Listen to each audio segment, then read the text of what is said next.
A lot of people want to have the confidence to achieve success in their life. And success might be defined as asking someone out on a date, applying for a big promotion that you're really wanting, or even just going out on an adventure. Unfortunately, the fear of failure is a big roadblock for a lot of people. So how do you regain the confidence that you need to have success in your life? So keep watching, because I'll share with you the key to regaining your confidence, as well as how to work with the fear of failure. Hello and welcome to the Mindful Movement. I'm Sara Raymond. Thank you for joining me. How does a lack of confidence show up?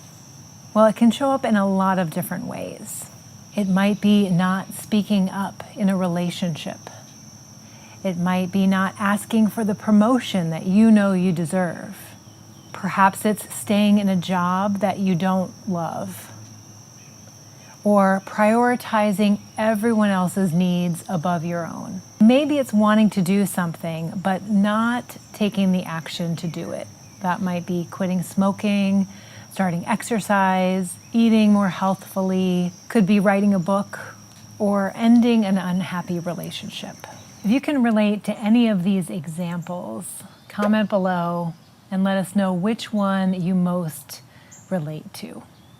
So there are many strategies out there that are available to help you regain your confidence, and some work for some folks and others don't really work.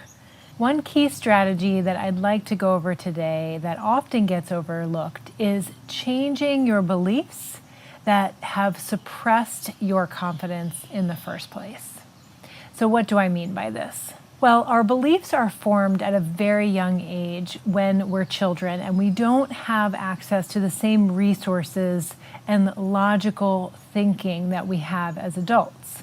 So, for example, you might remember an experience from your childhood that might seem similar to this. Let's say you're in second grade and you're asked to read in front of your class. You happen to make a mistake as you're reading and your classmates laugh at you. And so you make this mean that you are stupid, that you're not good enough. Maybe you were compared to your siblings, and so this not good enough or lack of confidence was developed around that part of your childhood.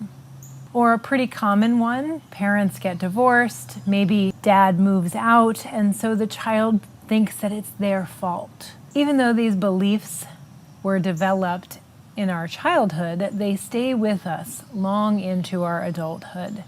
And they drive behaviors such as procrastination, fear of failure, not willing to try new things that might be a little bit challenging. They might show up as addiction to achievements or never being able to succeed enough. They might be worry or symptoms of anxiety, lack of motivation or symptoms of depression. And a pretty common behavior that is driven by these beliefs around our lack of confidence is the inability to confidently and clearly make decisions. While I know past events can stick with us, it is possible to work through these events and rewire or rewrite your beliefs around them. So let's use the example I mentioned before of the second grader reading in front of their classroom to help us process through this experience in order to regain confidence. So we might look back at that event and understand how we developed the lack of confidence, how we developed the fear of failure. And when we can look at it with eyes of compassion and understanding, knowing that the highest intention of that belief and that fear of failure is to protect us, that's the place that we can make a change. When we look back at that experience with judgment and desire to get rid of that part of us, we can't change. So the first step is to recognize the highest intention or how this belief is serving us. And in this case, it would be protection. And then you can build some gratitude for this protection, thanking it for helping you all these years.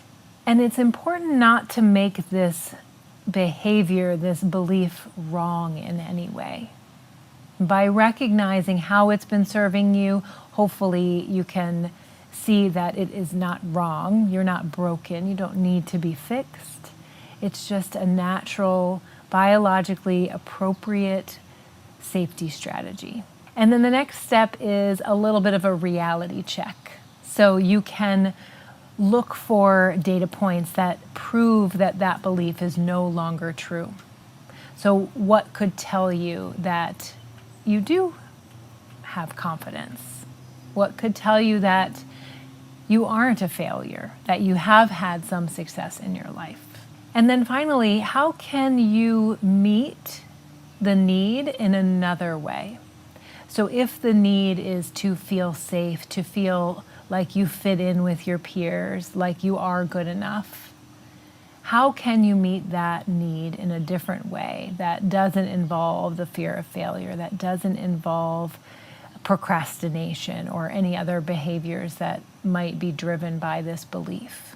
So as I described, you have the ability to reshape your beliefs around specific scenarios and events in your life. And this allows you to regain lost confidence.